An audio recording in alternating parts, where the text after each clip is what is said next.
Friends आज हम बात करेंगे disorders of the secretory system. Disorders of the secretory system, तो यहाँ पे ये लिखा है फ्रेंड कि malfunctioning of kidneys can lead to accumulation of urea in blood, एक कंडीशन कॉल्ड यूरेमिया। अगर किडनी सही ढंग से सही तरीके से काम नहीं करती है तो हमारे ब्लड में यूरिया इकट्ठा होने लगता है। इस कंडीशन को यूरेमिया कहा जाता है। इस कंडीशन को क्या कहा जाता है फ्रेंड? यूरेमिया कहा जाता है। और ये जो कंडीशन होता है बहुत ही हार्मफुल होता है, हानिकारक होता है। इसके वजह से किडनी फेल हो सकती है। इसके वजह से क्या हो सकती है? किडनी फेल हो सकती है। ऐसे पेशेंट्स जिनमें किडनी सही तरीके से काम नहीं करती है उनमें यूरिया को बॉडी से रिमूव करने के लिए एक प्रोसेस का यूज किया जाता है। एक प्रोसेस का यूज किया जाता है जिसे हीमोडायलिसिस या डायलिसिस कहते हैं। Clear friend? हमने कहा कि ऐसे पेशेंट्स जिनमें किडनी सही तरीके से काम नहीं करती है उनमें यूरिया को बॉडी से रिमूव करने के लिए एक प्रोसेस का यूज किया जाता है जिसे हीमोडायलिसिस या डायलिसिस कहते हैं। बात करते हैं फ्रेंड हीमोडायलिसिस करते क्या हैं। हीमोडायलिसिस में करते क्या हैं?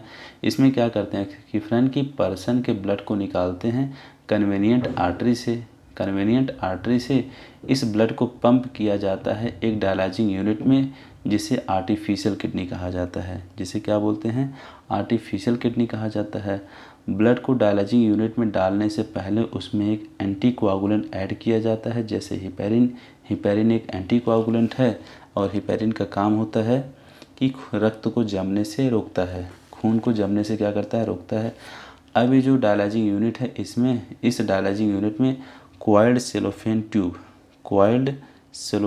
ट्यूब, तो हमने बोला कि अब ये जो डायलाइजिंग यूनिट है इसमें क्या होता है? डायलाइजिंग यूनिट में कॉइल्ड सेलोफेन ट्यूब पाई जाती है और इसके सराउंडिंग में फ्लूइड होता है जिसे डायलाइजिंग फ्लूइड कहते हैं। जिसे क्या बोलते हैं फ्रेंड? डायलाइजिंग फ्लूइड कहते हैं।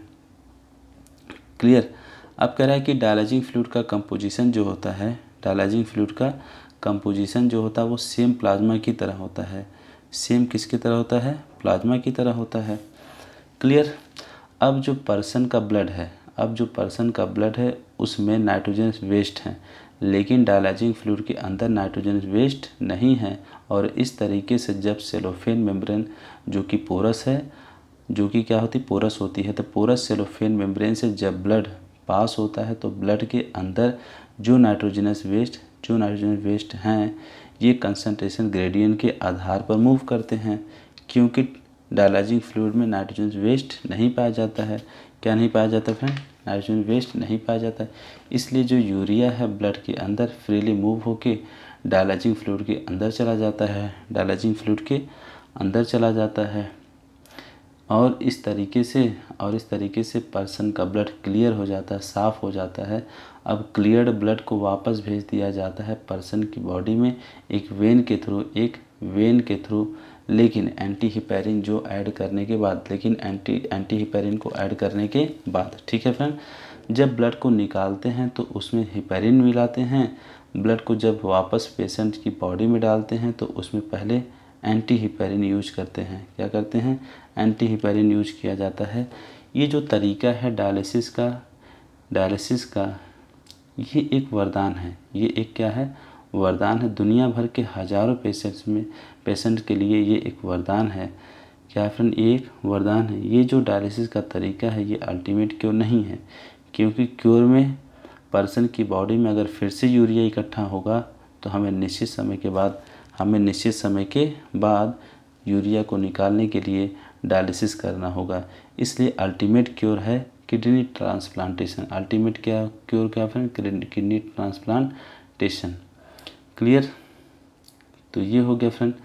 इसमें क्या होता है किडनी ट्रांसप्लांटेशन में? इसमें क्लोज रिलेटिव डोनर की फंक्शनल किडनी का यूज किया जाता है ताकि रिसीवर का इम्यून सिस्टम इसे रिजेक्ट ना करे। बहुत ही इंपॉर्टेंट लाइन है। कह रहा है कि फ्रेंड की रीनल फेल्योर या किडनी फेल्योर को सही करने का अल्टीमेट मेथड जो है किडनी ट्रांसप्लांटेशन है।